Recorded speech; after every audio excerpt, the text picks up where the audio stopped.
space, the final frontier. These are the voyages of the starship Enterprise. Its 5-year mission, to explore strange new worlds, to seek out new life and new civilization, to boldly go where no man has gone before. Greetings, salutations, and welcome to Retrek. I'm Captain Jim, and with me, of course, is Admiral Elliot. Hi there. And we're back to business as usual this week. We had a bit of fun last week with Devil's Revenge. We can only apologise for those of you that have listened through. To be fair, it's actually our most watched video so far on YouTube. There we go. Since we went on YouTube, so maybe this is the key. We need to focus on Shatner films, but we're back to we're doing a TNG episode, and we're doing a DS9 carrying on the Dominion War this week. So, or the preamble to the Dominion War. Our version of the Dominion War is a bit more.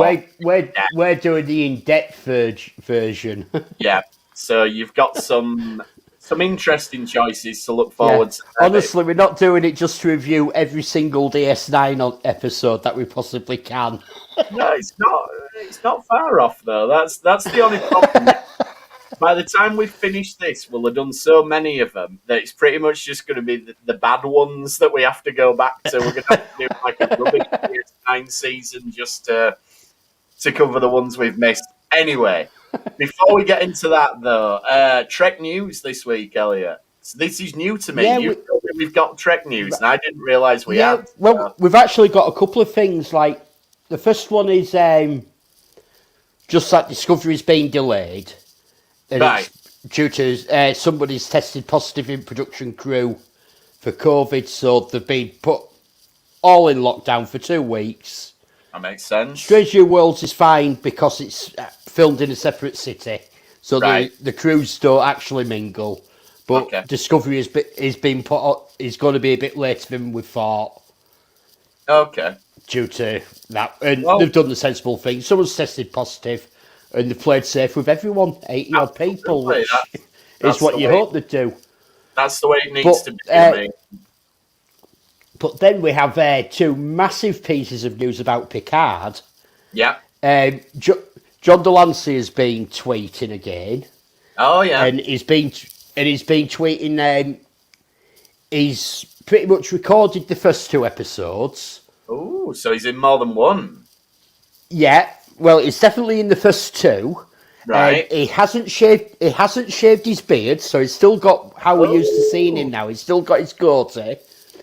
And he's saying that he's so far he's just been filming pretty much with Picard, which has been a blast. But he's looking forward to filming with the other cast members, which sort of tells us, he's going to be in later episodes as well. Yeah, so it looks like it's going to be John Delancey a lot through this season, not just sort of like a guest appearance. That's good. It sounds like he's almost going to be a regular cast member. I'd be up for that. Sounds definitely. fun. Yeah. But then there was another massive one, and it's literally just somebody walking through LA has caught 7 of 9 and what's she called? Rios. Sorry. Rafi. Sorry, Rafi, and they were on a bus. But it's a metro bus that's been made to look like it's from the future, including the advertisement on the outside of it. So it looks like it's maybe sort of like 50 years in the future from now.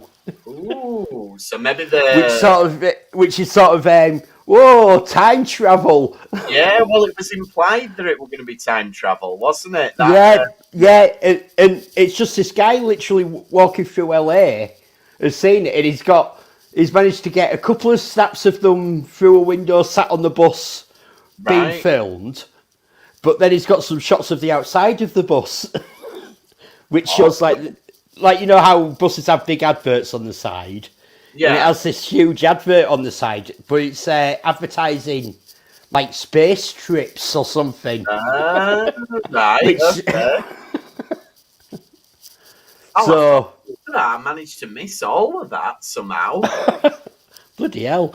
Yeah, no, I've obviously. I tell you what we've been doing. We've been catching up on Line of Duty because everyone talks about Line of Duty like it's. Oh, don't talk about it because I've not watched the latest season yet. It's in my get to list. I'm gonna put it out there. I think it's all right. Like, I don't get this thing that everybody's like, oh, it's the great. It's fine. It's entertaining. It's good. I'd go as far as good. But I don't get why there's this huge big thing about, it's such brilliant drama and blah. And you ever watched 24? Or Homeland? Anyway, there we go. That's just but we've probably just lost loads of listeners now. Well, I really enjoy Line of Duty. I just haven't got round to watching the latest season yet. I just don't think it's all it's cracked up to be. Anyway.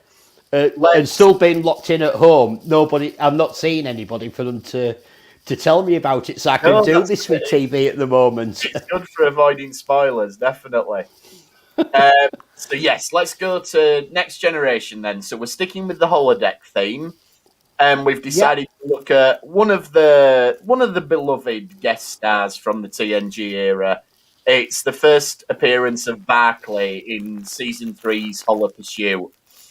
And just before we go into this episode, when I was flicking through Netflix to find this one, it makes you realise what a jump in quality there was between season 2 and season 3 of TNG. Like, you flick through season 3 and you're like I would say over half of them are up there as classic or near classic TNG episodes. And season 1 and 2. I think you've got to be fair because, season 2 was a massive improvement on season 1 because you have things like Measure of a Man in season 2. Yeah. Which is arguably one of TNG's best episodes. Yeah, and Q-Who, which is a really good one. Yeah, so... but still... But I do know what you mean. It's sort of like... Season 1 is... Season 1, if it was made now, the show would be cancelled. Oh, no question. But, season 2 was an improvement, but season 3 you can see that there was just better episodes on a regular basis. Definitely, and this is a good one as well. So we start off then, and we're first introduced to Barclay, played by Dwight Schultz, and he's channeling a bit of his A-Team persona, like he's howling Mad Murdoch. There's bits of it in there. I mean, it's obviously very different, but you can definitely see the lineage between those roles. And we don't know that this is a holodeck program to start with. So all of a sudden, we've got this new character who's been really suave and everything, and he's giving jobs. He's intent forward, and you've got Guinan giving him the bottle of, I assume it's whiskey, and telling him, I don't want no trouble from you tonight. And so he's got this thing of, the men want to be him and the women want to be with him, and he's got a reputation and all of this stuff. And he chins Riker, and obviously it turns out it's all a holodeck program. So it's a good character introduction. So it's something... We've seen people playing around with the holodeck and acting out fantasies and everything, but I think this is the first time it's not where we see him sort of interacting with people they know. Yeah, it's sort of like we've seen them before, and they're going back and doing historical dramas or literature, or exactly, playing Sherlock Holmes or whatever it is. But this is a guy. Doc Green, not Dixon of Doc Green. Dixon Hill. Not far away. That's a good... Yeah, anyone who's listening not from England and not over a certain age, you're probably going to have to Google Dixon of Dock Green. But classic, though. Classic. So we're getting the idea of this guy. He's a little bit different to your conventional Starfleet guy. He's not as assured of himself as the characters that we know. He's we're going to explore this as the episode goes on, but it's a good introduction to him, and it's interesting. And then it goes straight into Geordie saying, like, he can't believe this guy even got through the academy. And there's a lot of negativity. Really. Yeah, he's always late, and he doesn't interact with anyone. And then it comes up that they've given him a nickname of Broccoli. Yeah, and they say Wesley came up with that. Wesley, of all people, he's throwing around nicknames. But I was thinking about this, and so we've got to assume that Reg Barclay hasn't been on the Enterprise long, because we've not seen him previously. Yeah, we know he's transferred in, and they talk about him being transferred in. And it's not mixing well with the new crew, but they've already given him a nickname, and it's already going through. The officers are calling him that. And if he's overheard that what is being called, well, no wonder he don't want to know these people. And thinks they're old twat, and he's acting it out in the holodeck what he wants to do to them. Yeah, no, that's a fair point. And what's interesting about this one is when you look at it from now, people have talked about, it's indicative of how Star Trek treats people with mental health problems or with social anxiety issues or whatever. And there's a lot of some of our favourite YouTubers, and I say favourite with heavy inverted commas, have held this up as kind of a stick to beat the new Star Trek with. Like, they look at the episode The Trouble with Edward, the short trek, and they say, well, look at the way the captain treats someone who's got problems in that compared to how they treat Barclay here. And it's like, well, actually, it's not that different, really. They might reach a better conclusion in this one, but they start off in a really negative way. To say we're meant to be incredibly enlightened. Yeah, you've got the head of engineering, who's Barclay's boss. Yeah. And the first officer. Yeah. Talking about how rubbish he is, that he's always on report. Yeah. And spreading gossip about him with his nickname. Yeah, and it's like, well, hang on. Not socialising is not a bad thing. Sure, these are ships that have got people from all sorts of different species. Vulcans aren't very sociable, Yeah, that's just. Let's be honest. Over last year and a bit, we've all got quite good at not being very social. Yeah, absolutely.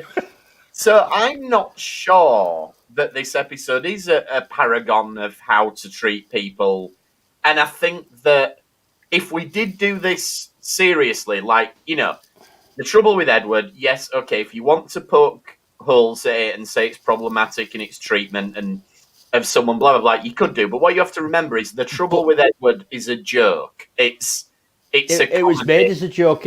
Yeah. It was made as a comedy episode, as a joke episode. It's got tribble serials in it. We are not meant to take that episode seriously, whereas this episode, we kind of are. There's humour in the episode, but the episode itself is still meant to be taken as seriously as any other one. It's just that there's more humorous scenarios in it. So, and this carries on with the treatment of Barclay. Like, Geordie bollocks him when he turns up late, and then Riker bollocks him as well. We've seen this, I don't know where you've come from, but we don't stand for this on the Enterprise. And yeah, I'm fed up of seeing your name on report. Yeah, and I suppose there is something to that, because as we've seen from Lower Decks, it's not that every ship in the Federation isn't the same. People do have different leadership styles and different degrees of formality and everything, but I feel like they've been a bit overly harsh with him. Like, it's not until... Well, it is also the flagship of the Federation as well, isn't it? So, yeah, they want to lead by example, but I feel like it's not until much, much, much later in the episode when Guinan has a word with Geordie that they start actually treating him maybe the way they should have done from the start, rather than negative approach to it. It's like, well, why didn't you try being his friend? And he's like, oh, I never thought of that. Like, well, did you not think that might... Have you tried being friendly towards the guy? Yeah, exactly. No one just came up with a nickname to call him. Yeah, exactly. And he does mess up a bit. So they've got that grav trolley and that crashes, and he's like, oh, I don't know why it did that. And well, at the time you think, oh, that's pretty bad. But when you look to the end of the episode, it was right. The grav trolley should have been working. He did his job right. That's true. Yeah. And it should actually be working. It's not his fault. And it was before he even got there that O'Brien let the bloody chemical out that was destroying everything and causing the problems. Very true. So, so is it not here that it gets out then? It had already got out? Yeah, because when you first see it, there's O'Brien and the other fella, engineer, yellow shirt in the background, and there's one of the canisters that's leaking. Okay. Already in the go, you better get rid of that if it's got a leak. Yeah. But the damage is already. That's where the damage starts. It is, yeah. It doesn't start. It's already done before Barclay arrives on the scene. Very true. So yeah, because the actual plot, if you like, of this episode, obviously most of it's a character episode for Barclay, but the actual plot, there's not much to it. There's something's got out. O'Brien and the other fella are unknowingly spreading it around, and it causes some problems. And that's it, really. There's nothing. Yeah, it's some compound that, because they stopped using it 100 years ago in the Federation, and they've moved on, it now attacks all Federation technology. Yeah, and it's kind of, I suppose it's kind of like something like asbestos, like that we used to put asbestos everywhere, and then we realised, right, we better not do it, and we stopped using it. I'm thinking, like, when this came out, it's probably around the time when all the things about asbestos were a big thing. Probably is, actually, yeah. This be about 86, 87. Yeah, and I remember people talking about it at school, so, yeah, it's probably not... Yeah, so it's probably something about... It's related to things that had been happening at the time that chemicals we used to use are suddenly really dangerous. And yeah, exactly. So we get then, Picard comes into the whole Barclay situation, and Picard, being awesome and being Picard, he's like, right, you need to stop calling him Broccoli, and you need to try harder to get to know him. And it's like, and make him part of your team. You shouldn't need the captain to tell you to do this, but... Riker should have been... When Georgie kept putting it on report to Riker should have picked up on this. Yeah, of course he should. Riker's meant to be, like, the crew guy, isn't he? Yeah. That's certainly how he's presented in later seasons and things, and how the first officer's always presented is, like, you know, they deal with the person side of things to leave the captain. Make the big decision. So yeah, Riker should have done something, but Picard at least has got his sensible head on, and he's like, right, let's be a bit better. And there is a briefing, and Barclay turns up a little bit late, but it's literally only a couple of seconds late this time, and you can see that sort of thing, like Geordie's starting to get worried, like, oh, he's doing it again, and then he turns up, he's like, okay, let's go. And then we get Barclay in his first counselling session, and of course this turns out to be holodeck as well, because I was going to say he seduces Troy, but not so much really. Troy kind of seduces him, really. Yeah. In his holodeck version, which we are getting into very iffy territory now. Like, it's one thing programming Riker so you can beat him up, but you know, programming members of the crew so you can get off with them, I think that crosses a line, shall we say? Yeah, I think it crosses a line. It's yes. So much as I do like Barclay, I think it is But difficult. I actually imagine this happens quite often. I'm sure Like it we see does. it in we see it in a DS9 episode, don't we? Oh, yeah. Where somebody wants to buy a program of Major Kira Yeah. of Quark in the holodeck. But that's the thing. You'd imagine someone scummy like Quark doing it, but you would imagine Starfleet would be better than this. But then, having said that, and there is quite a bit of irony to this, Geordie gives him a bit of a lecture about it. It's like, hang on, you made Leah Brahms not too long ago, Geordie, and don't tell me you wouldn't have got down to business if that had panned out differently. So, well, he did have the programs for some time, so exactly. he possibly did get down to business. Exactly. So I'm not. I don't think Geordie's quite the man to be lecturing Barclay completely on this one. And then we've already had Picard sort of saying, don't do this. But it actually takes Data to be the one to go, that isn't nice, calling him by this nickname.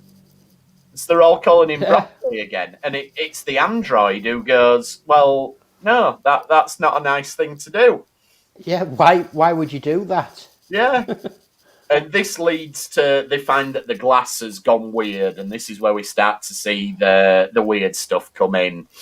And because Geordie's got this thing now, I'm going to make Barclay the main guy. He's going to investigate it. And it is a very simple concept, basically, that what we're getting here is where you've got a character who has to prove himself, and by the end of the episode, he does. And he learns a bit along the way to integrate a little bit more, and the rest of the crew learns to be a little bit nicer to him. So, and a bit more understanding of how he is. Yeah. So I mean, it is very basic in terms of what it's doing story wise, but it's a very. I do like the conversation Picard has with Riker about him, and he goes, he came very highly recommended from Captain so and so. Yeah. And Riker goes, yeah, maybe too highly recommended, don't you think? Trying to get rid of him. Yeah, now, obviously not naming any names, but I'm sure we've all worked with someone who has come highly recommended, and then when they get there, you think, yeah, that's because we're wanting rid of him. Seen that. Yes, exactly. So, yeah, I think we can all relate to this, definitely. Picard, though, does slip up and accidentally calls him Broccoli at one point. And I love Data sort of tries to cover for him. It's quite a common thing that you transpose the vowel sounds. And the vowel and the consonant. Yeah, like, good effort, Data. But I don't think anybody's quite buying it. But well done for sticking up for your captain. But Picard's only got that because everyone's been calling him Broccoli constantly. After he said it stops now right at the beginning. So his entire senior staff have disobeyed his orders. There you go, exactly. And it's to the extent that it's stuck in his head and he started doing it. So, I think there should be a load of disciplinaries, but there we go. And then Guinan gives Geordie a bit of a pep talk about she'd had a relative who was a bit strange and so on and so forth. And that prompts Geordie to be a little bit more understanding with Barclay. And he goes to the holodeck. Now, this is a thing that comes up time and time again, is do you not have privacy when you're on the holodeck? Can anybody just walk into your holodeck program? Yeah, it seems very odd, does that people just walking into someone else's holodeck program. Yeah. Unless we've Barclay's meant to be on duty. Yeah. And Geordie's gone looking for him. And he's in the holodeck. So Geordie's maybe used the command override to get him. Maybe, yeah. But it happens with a lasting regularity. Yeah, and especially like when we saw in Lower Decks that they do use the holodecks to go have sex on. Yeah, exactly. And again, I think Barclay with his Troy as the goddess and everything, that might have been where that were going if Geordie hadn't have interrupted. And yeah, Geordie, emphasizes a little bit like, oh, I fell in love on the holodeck and blah, blah, blah. Yeah, so, people in glass houses, Geordie. But, But then again, like, Barclay is meant to be on duty at the time, so he's true. been caught. Yeah. He's been naughty and he's doing it on company time. So, yeah, he's definitely in the wrong. And he does, though, admit to a bit of social anxiety at this point. And I feel like this is probably something that we'd explore a little bit more now if we were telling this story. I think we do, compared to the mid to late 80s, I think we do have a better understanding of mental health and awareness of social anxiety. It's like, and well, things it was a very 80s thing, wasn't it? Like, where the character of Troy came from, putting a counsellor on the bridge of the ship. Yeah. Like, you wouldn't have dreamt of something like that in TOS. No, not at all. Yeah, it was almost kind of a yuppie thing, wasn't it? But I don't.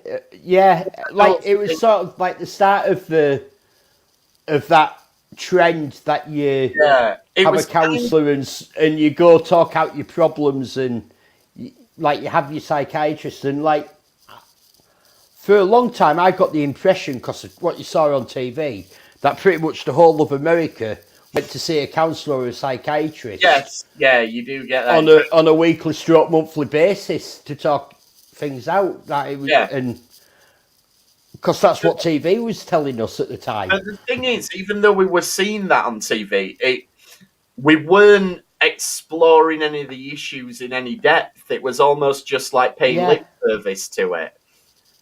And that is kind of what we get here. But then Barclay has a proper counselling session, and obviously it's a contrast to his imagined one. He's very nervous and he runs away from it and everything. And yeah, we don't really get into kind of the nitty gritty of it. I know the more we meet Barclay, the more we find out about him and everything. And I imagine he's quite embarrassed to be talking to Troy because, he has got a holodeck recreation of her. So yeah, see why he'd be a little bit trepidatious to actually speak to her. But go face her. Yeah. Oh, but you want me to tell you about my holodecks? Well, in one of the programs, I've got this goddess with no one in particular, just but then, sort of not doctor-patient confidentiality, but just general confidentiality. Troy goes and talks to Geordie about Barclay's counselling session in the middle of the bridge, just chatting away about it. It's like, surely you're not allowed to just go, right. So what I'm going to do, Barclay, is go tell your boss. I know we didn't have the longest session. You didn't tell me very much, but I am going to go and tell your boss that you were nervous and you ran away. Like, no, I don't think that's how it's meant to work. No, it's. Like, I like Marina, but, like, I think she was very badly written in a lot of Star Trek. We talked about this when Picard came out, and she had them brilliant scenes with Sergi in that episode, and it's like, wow, that's what Councillor Troy should have been like. That was brilliant. But she isn't given the most doing, and like you say, it's not Marina Sirtis's fault, not by a long shot. No, I've seen Marina in plays, a play, and she's absolutely brilliant as an actress. So she's great. let's nail that straight down. But she was badly written for at times. In fact, a lot in TNG, a lot of the female characters were badly written for and underdeveloped. Yeah, Troy particularly, like, without, getting into the icky side of it, but she is molested by phenomena and aliens and far more often than you would expect. And it doesn't happen to anybody else, so that's not good. Anyway, so Barclay's hiding in the holodeck again, So Riker and Troy and Geordie decide to go and bust in. And again, it's because he's skiving off work, so fair play to an extent. But then this is where, and we do get a little bit of a discussion on the holodeck here, which is interesting. So Riker says there should be a regulation against making recreations of people you know, and I think that's bang on. I think he's got a fair point. Absolutely. Like, yeah, there should be, and why isn't there? 'Cause that is ridiculous that you can just make anybody you know and do whatever you like with it. It's a funny one, isn't it? Because like when TNG starts and how it's played, Yeah. the holodeck's sort of made out. They talk about the holodeck as if it's a new piece of technology. Yeah, they do. And all that, but sort of it's almost been retconned as we've gone further on. That holodecks have been around for ages, even to the extent where if there's an episode of the animated series that has a holodeck in it. Yeah, and Discovery's it's not a holodeck because you can't touch anything, No. but it's holographic. It's a holographic environment that you can interact on, so it's definitely a form. So but you're right, that first episode of TNG, it's like, oh, this is that new thing that we've only just even when we looked at the date with Sherlock Holmes episode, you had Dr. Plasty. It's amazing how realistic the characters are. We need to explain it. But now we accept, and it has almost been retconned, so how it's playing out here, you could almost imagine, well, if it is quite new, maybe they haven't got all the regulations together, how it should be on Federation ships. Maybe it's assumed that if it's been used on a ship, it's been used for training, etc., and you shouldn't be doing stuff like that. But the fact is that they are. I mean, in a capitalist society, and this is where Quark comes in with the holosuites and everything, it'd be the business would be likeness rights. Like, right, let's sign up all these bands so that we can do holodeck recreations of their concerts. Let's sign up instead of a cameo with a celebrity. It's like, right, you can go on an adventure with Batman in the holodeck. But let's sign up all these sports stars. You can go play the FA Cup final. Yeah, you can be on England squad in 1966, and but we're going to make sure that you pay royally for it. So I can imagine all of that. Troy though speaks out in defence of it, like, no, let's not turn it off. It could be traumatic to him. Yeah, like, really. And then Riker turns up and he's very little, which that's quite funny. I like that he's Riker's obviously the one that he feels most intimidated by, because Riker's perceived as this alpha male, and that was so brilliantly parodied in Lower Decks. And so Barclay's made him really small so he could order him about and everything. And Troy says, it's funny, it's harmless, but when she sees herself as the goddess, she's not impressed, and now Riker thinks it's funny. So, it's all, I enjoy all that, the interaction and everything there. That is all good fun. Yeah, but, like, the reality is that he's made Riker small so he can talk back to him, because he feels threatened. And he's put Troy there so he can have his way with her. Oh, yeah, which is probably slightly... Yeah, any sort of enjoyment that we derive from the episode and stuff does come with the big caveat that we are fully aware that this is extremely problematic, what Barclay's doing here. And I don't think we really address that enough within the context of the episode. And I don't think you'd get away with something like this now. But that being said, all the actors play it very well, and it is played for humour, and it does pull it off. You do get a mention of holo addiction, though. This can be a real thing, which that's interesting as well.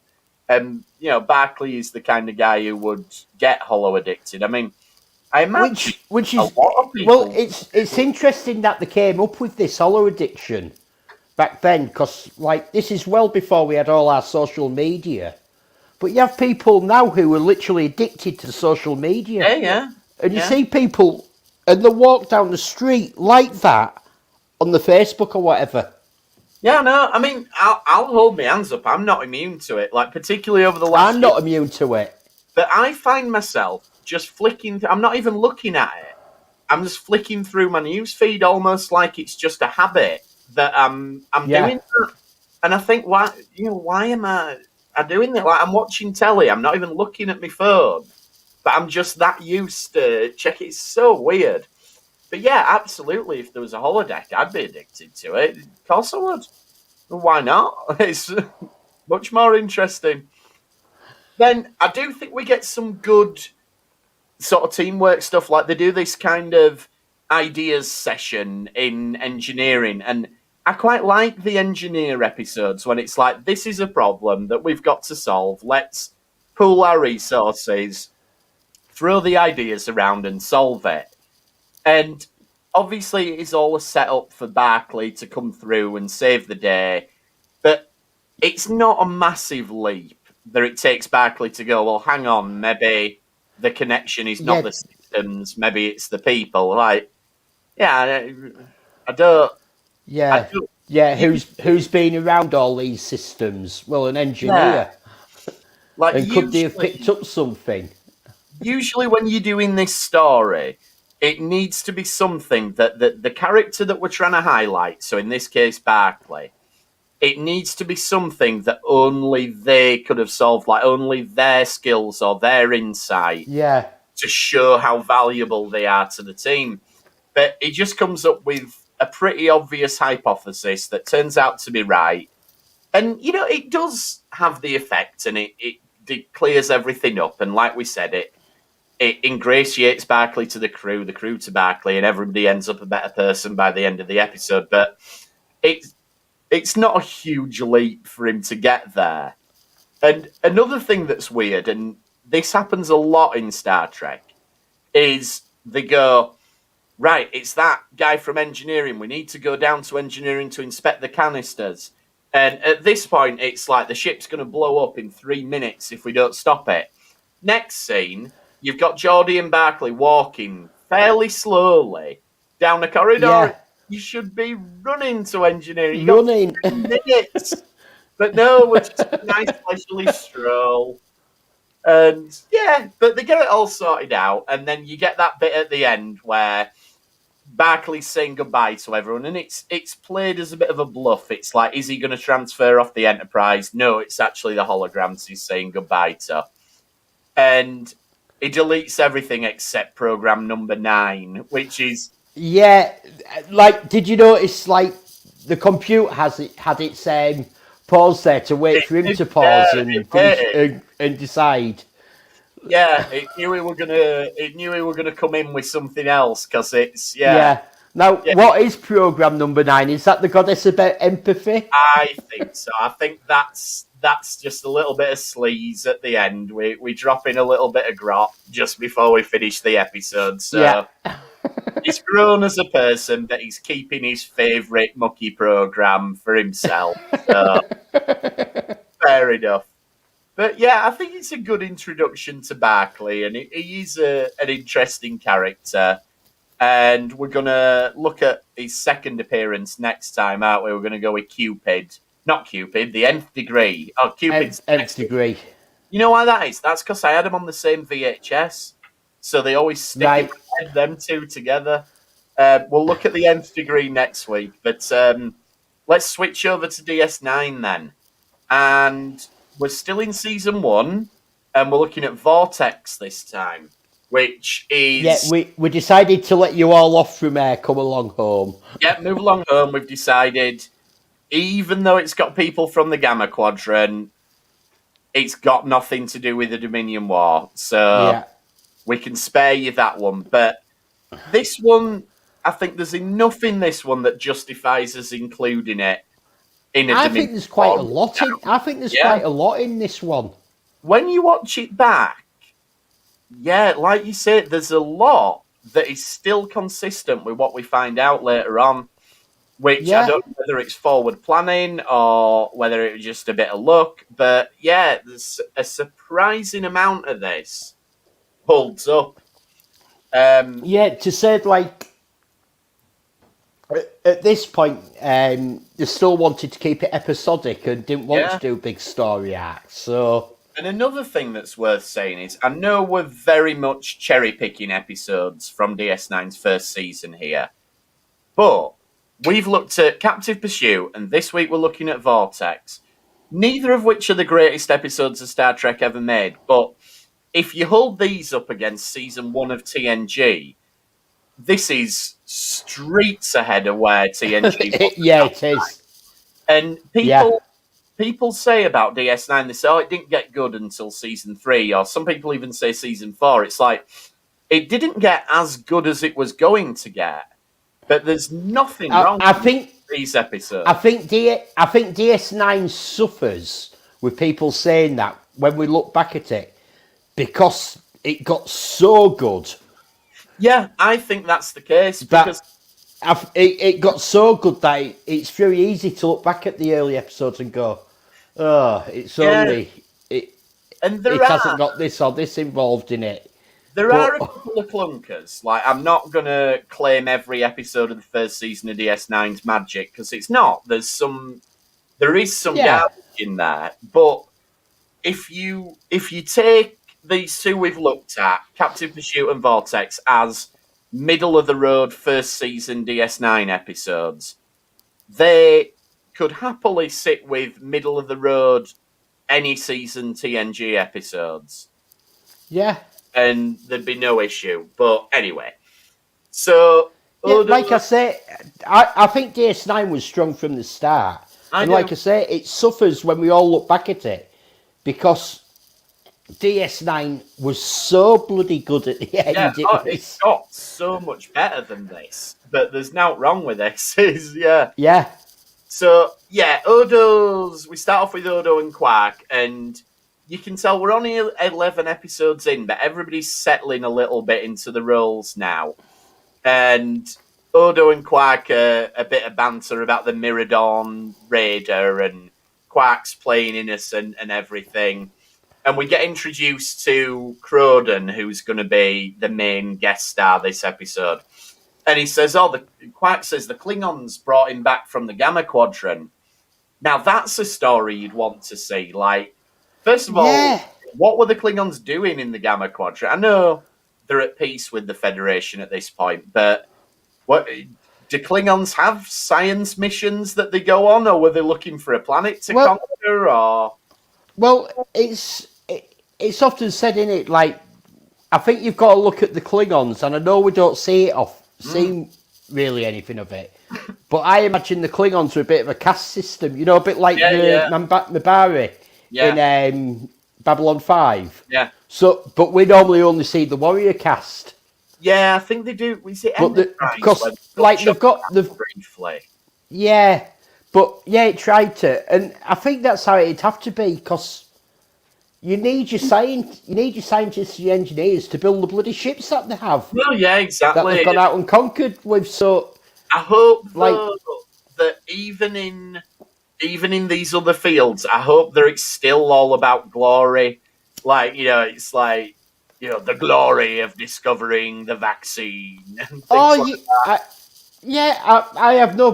imagine there is all that sort of thing, but I think that you have to have like a warrior. I think it has to be a caste system to operate. Does the Klingons have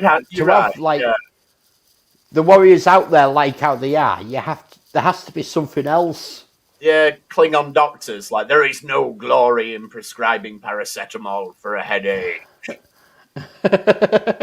Yeah. Your engineers, like, there is no glory in simply using a wheel. I don't know, it'd be interesting. Yeah. There's a sitcom in that somewhere. That now that we're branching out in Star Trek, let's have Klingons who do other jobs. Like Klingon traffic wardens and things. Yeah, but it's something that, like you said, they touched on it in Enterprise, but it's something that's Yeah, never we've really not been explored that, properly. you're right. Yeah, that'd be interesting. So Quark, and this is talking about how stuff actually manages to tie in. We get a joking, offhand comment by Quark that he says to try and wind Odo up, where he says, "You're too paranoid. Maybe all shapeshifters are paranoid, and that's why nobody's ever seen them, because they're all hiding." And in a couple of seasons, we find out that is exactly the case, that they are all hiding. Yeah. It's not totally because they're paranoid. They're secretly pulling the strings, but he's not a million miles away with that. So well done, Quark. And I like that he hisses at Odo. He sort of talks to Rom and then he looks back and just goes at him, which I think Yeah. really good. Yeah, can't you go somewhere else instead of pestering my customers all the time? Buy a drink, buy something to eat, go spend some money on the tables. Yeah, and if exactly. not, get out of here instead of harassing my customers. Oh, Which I think, I think Quark has a valid point. If it wasn't for the fact that Quark's so bloody crooked, he needs Odo to be there all the time watching him. That's the thing, isn't it? It's like, yeah, he could claim that it's harassment, but he usually is up to something, so it's not unreasonable harassment. Well, he's massively up to something here, isn't he? Oh, he is. This is one of his dodgier dealings. And yeah, Odo hides as a glass on the thing, and Quark ends up telling Rom off like 5 glasses for 4 people, like you didn't notice there was an extra glass. Still playing on that thing that Rom's a bit stupid. And then Croden bursts in and he kills one of these 2 Miradorn twins. And Odo says, "We're going to arrest everybody." And Quark's like, yeah, arrest them. No, everybody. So Quark gets nicked for not the last time in the series.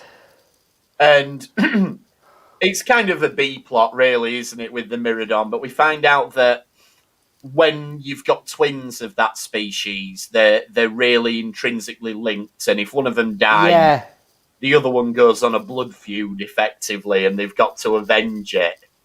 And that's going to set up, obviously, them coming after Croden later in the episode. And Quark manages to blag his way out with Cisco, which is pretty cool, where he says, "Well, Odo was eavesdropping, and he'll see that I was concerned it was stolen as well." And he is telling the truth. He was. So, yeah, he asked them for proof of ownership. He did. So, yeah, he's not wrong there. I mean, as it turns out, he did arrange for someone to come and rob them, but, you know. Yeah, he had arranged for Krodos to like, come and rob it, but it wasn't meant to shoot one of them. Exactly. So he's not totally and he's covered his bases by asking if it were Nick. So, well done, Quark. Not too bad. They decide they're going to put Croden on trial, so they need to find out where his home planet is, and we start getting this stuff about how... Now, I find this really strange, because, like, they've decided that they're going to try him for murder, and then they decide, we need to find his own planet. So they go find his own planet, tell them that he's committed murder and they're going to try him, and they won't turn him over. So why go find his own planet? Well, what have they accomplished? They do decide to turn him over, though, don't they? I don't think they're going to. I think they were hoping that the people on the planet would say, "Okay, you do whatever you want with him," but I think it's because they say, like, we don't want anything to do with the Alpha Quadrant. And I know this is way before they'd planned out the whole Dominion thing, but it does make you wonder if this planet is a Dominion planet, and so it's like, no, we don't want anything to do with anything else because the Dominion will kill us if we've got something to do with it. Personally, I think that it's fairly safe to assume that every planet in the Gamma Quadrant, even if they're not seeing the Dominion on a regular basis, the Dominion rules over them. It's like, I think the Dominion has it sorted that the overlords. And you can go about and you can trade with your neighbours if you want to, and that. but you do it within this framework, Yeah. and you'll never see us. If you break out of this framework, we'll come down on you. You've got to pay your levies or whatever, or send us use or whatever it is. But yeah. So it's a nice little detail, and it fits, and there's nothing to contradict it. So I can happily think that this is a Dominion world, and that's why they're so reluctant to engage with the Federation. Back on the station, then, we've got Croden starts talking, and this is the first time we have the word changeling spoken in DS9. And again, the things that he says do fit in. Like he says, they're really harsh with the judgments, which we discover that very quickly when we actually meet the changelings. So well, he does say like, we hear lots from him, but he does say that at the end, like, okay, he's talking about myths, but his planet tells these stories that they do remember the changelings. The changelings have been there. And that fits with the timeline that the changelings did disappear. So they were driven off other worlds, and they went underground and they built up and took over. And that was sort of the ultimate revenge, was that they were the persecuted and now they control everything. So all of this fits in perfectly with what we find out about them later on. There's a nice scene with with Odo and Quark where Odo reveals that Morn's told him something, and Quark says, well, Morn should learn to keep his big mouth shut, which is... Yeah. I mean, this is very early in the run of the series, but they'd obviously already decided that this was going to be a running joke that Morn never talk.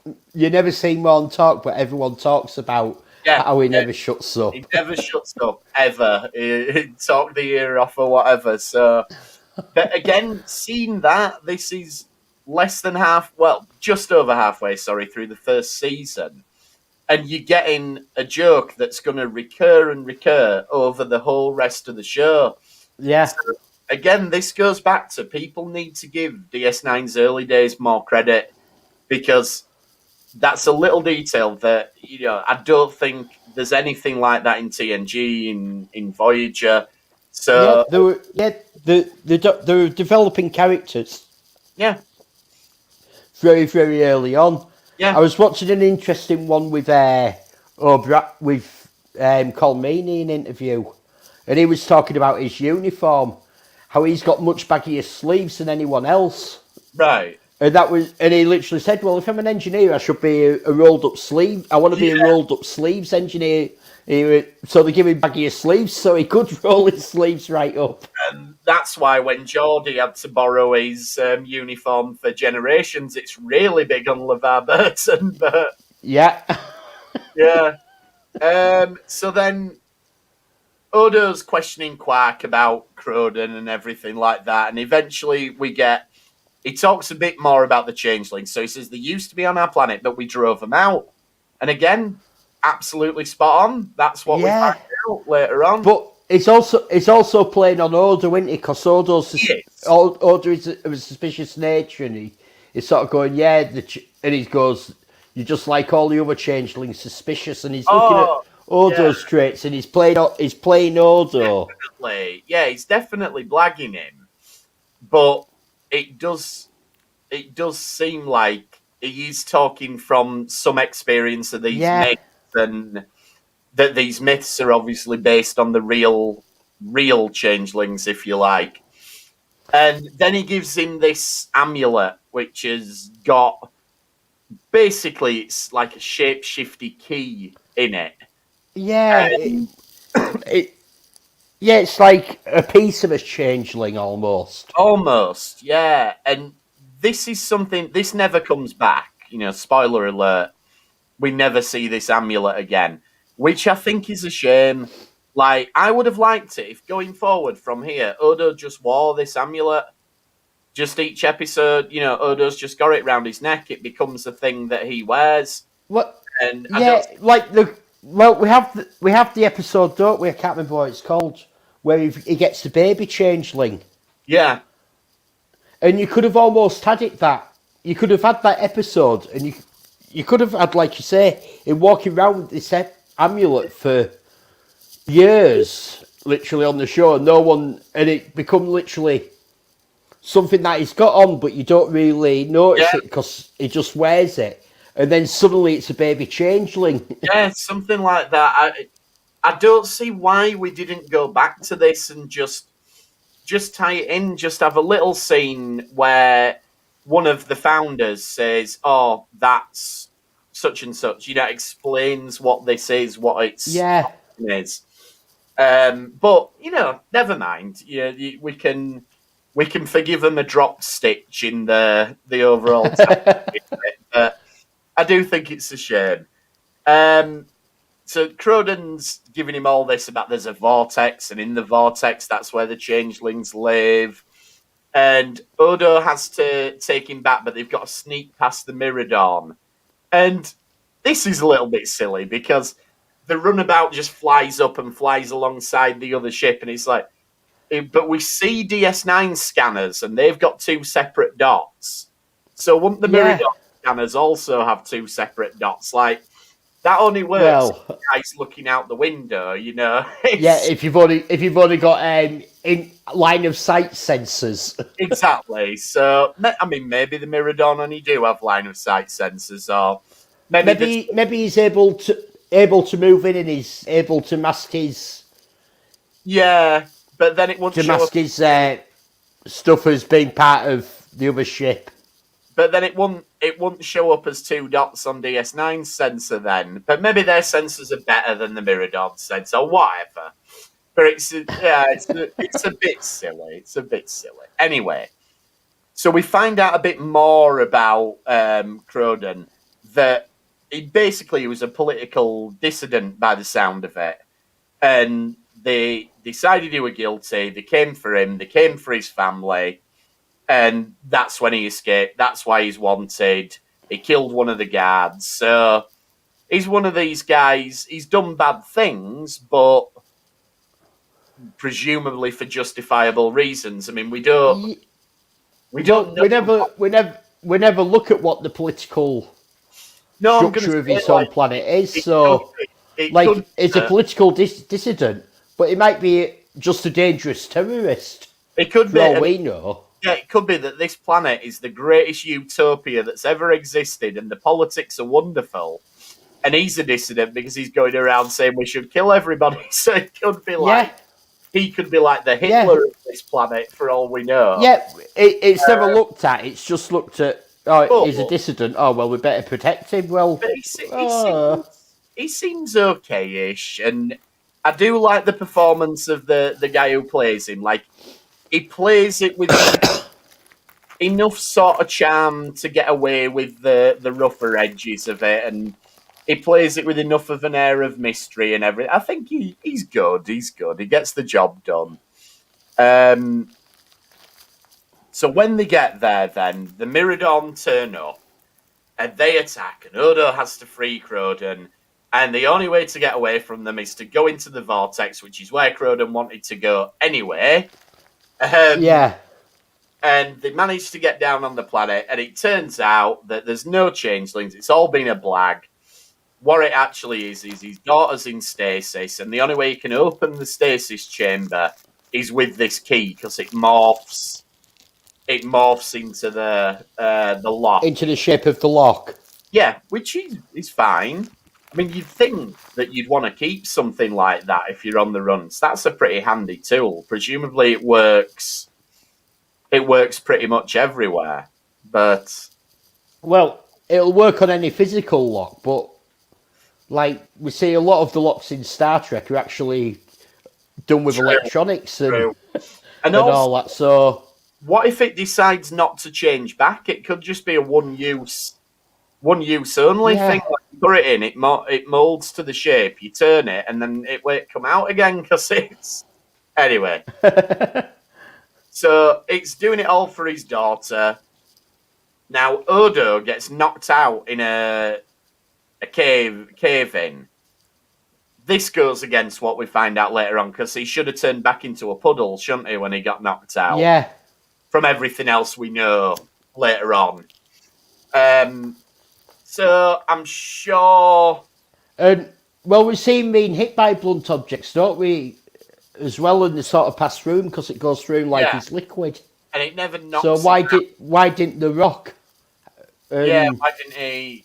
And yeah, like if he becomes unconscious, he should turn into a liquid. He doesn't just get knocked out. And because Odo doesn't sleep like we do, and when you're knocked out, it's usually lack of oxygen to the brain, or your brain temporarily.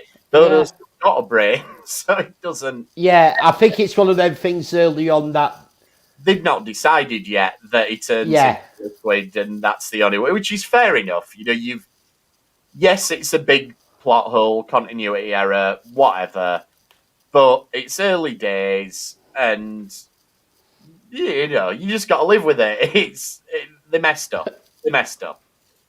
But it does mean that Croden gets to go back to the runabout. He's saved Odo. Odo realizes he's not such a bad guy, but they have to deal with the Miradon, and Odo does something here, which is very, very similar to what Riker does in Insurrection. When he does the Riker maneuver with his joystick. Yeah. It's pretty much the same thing. Like, Riker gets him to shoot at the gas, and the gas blows up and destroys the ship. Yeah. I mean, Riker does it with the ram scoop. That's the extra bit. Yeah, he fills up the ram scoops, and he has he blasts is it Commodore Amiga joystick. Yeah. But Odo pretty much does the same thing here. So maybe they should call it the Odo maneuver. But there you go. He obviously didn't. It'll be because he wasn't part. Odo isn't part of Starfleet, you see, and he won't put it in his report because he lets Croden go. So he's put the report anyway. So there you go, Odo. Riker could have said, "Give me manual. I need to do the Odo maneuver." But because you fudged the report, because you let the people go, you're not going to get your name on it. And we get a little cameo from the Vulcans. So the Vulcans are out in the Gamma Quadrant as well. And he decides to send these two off with the Vulcans. It's like we've seen, like, we've had Move Along Home, and they sort of come through on a visit, and that's just a weird episode. Yeah. Then they go back. But in Captive Pursuit, they made it quite clear they didn't want to know anything to do with the Alpha Quadrant. Yeah. Both species, they didn't really want anything to do with the Alpha Quadrant. Yeah, it was an accident. In this episode, Kodos's people make it very clear they have no interest in the Alpha Quadrant and don't want to know anything about them. And then you've got the Alpha Quadrant. Everyone's shooting through to the Gamma Quadrant. Yeah, it's no wonder. It's no wonder what ended up happening. Yeah, they're basically sending an invasion force through. Well, it could certainly. If you're looking at it from their point of view. Yeah. What this wormhole has just appeared out of nowhere, and suddenly we have all these scout ships coming through. Klingons. We've got these. We've got these. The surveying everywhere. Yeah. So what they're checking for? Weak points, weapons. Yeah. And I know it comes a little bit later, and we will talk about it. The Bajorans start building a colony on one of the planets. Yeah. So it's like early on you can already see why we reach a Dominion war. We've already got. Definitely. But if you're the Dominion and they've made no aggressive moves whatsoever. No. In Captive Pursuit, when something happens, they go, "We'll make it that you can during this chase that we do, you can't use the anomaly anymore to come to the Alpha Quadrant." Yeah, and we will keep ourselves to ourselves. You had you guys who wanted to play games, but technically they kind of kidnapped people, but they didn't mean it. Yeah, so it's all right. Yeah, we'll cover this more as we go through, but there's definitely a case to be made that the Federations bring this on themselves, but we'll get there. So it ends up, Croden gives Odo the necklace, which, as we've discussed, we never see again. And Yeah. there's a nice bit where the girl says, "Are you really a changeling?" And he says, "Yeah, I suppose I am." So it's the first piece of the puzzle for Odo. He's got a name to his species now. And yeah, again, I think it's a decent episode. It's not the best DS9. It wouldn't trouble my top 10 DS9 episodes, but No, but for a season 1 episode, it's a season 1 and an introduction to the, and this is sort of like the first introduction to what the Dominion's going to be. Yeah. Like the Captive Pursuit, we never see them again, but we explained we think they're going to be the Jem'Hadar, etc. They were just definitely related in some way, yeah. Yeah. And yeah, we're getting lots of background that when we do find out about the changelings, you can look back on this episode and go, yep, there was a lot of it already there. Yeah, they give us the first few seeds here. Yeah. So well done, writers. But that is the last of season 1 that we're going to cover. So next week we're doing the Nth Degree from TNG, but the DS9 we're moving on to season 2, and we're looking at Rules of Acquisition, which is the first time we heard the word changeling first. We're going to hear the word Dominion for the first time next week. If you want to get in touch with us in the meantime, you can tweet us at RetrekPod. You can email us, retrekpod@gmail.com, or you can come and join the Facebook group and have a chat with us on there. Let us know what you think. Let us know what you thought of the Dominion War. And thanks for trekking with us this time, and we will see you next time on the Retrek. Thank you. Bye-bye.